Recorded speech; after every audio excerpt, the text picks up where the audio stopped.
Hey guys, so today's video is about seizing opportunities and striking when the iron is hot.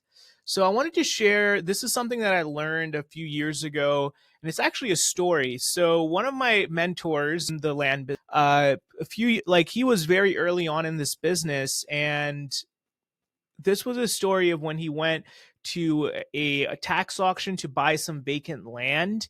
And basically what happened was there were, I think, I don't remember the exact numbers, but let's just say there were a bunch of parcels, maybe 100, let's just say. And what he told me was he ended up buying a small percentage of them, I think like 20 or 30% of them.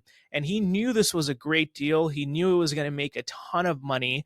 But I think it was fear or whatever it was. He decided to not end up buying all of them, even though he had the capital to buy it. He knew it was going to sell. He sold in this place before. So basically, he ended up buying 20 or 30% of them, a small percentage. And there were other people at this auction, and some of them were his competitors. So he bought like 20 or 30, and his competitor ended up buying all of them. So what happened was the 20 or 30 that he bought, he sold through them very quickly.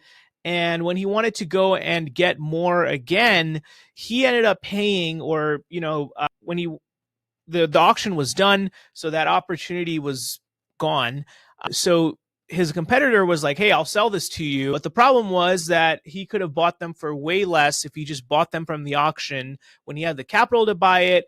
And, he just whatever. So for me, that was a really valuable lesson, is that when the opportunity exists and you know that this is a home run deal, you could go, I mean, you don't have to go all in, but you could take a shot. And if you have the ability to do it without compromising your position, because I've made that same mistake. There were counties where I knew this thing was going to work, and I had the ability to buy a lot more than I bought. And then when I sold through everything and I didn't have the ability to go back and buy more, I was like, wow, I could have just totally just bought this other stuff and still kept all this on our books. So it's just a good lesson that when you know a deal is good, don't let fear stop you. And, sometimes that opportunity, could be gone when you want to go back and do it again.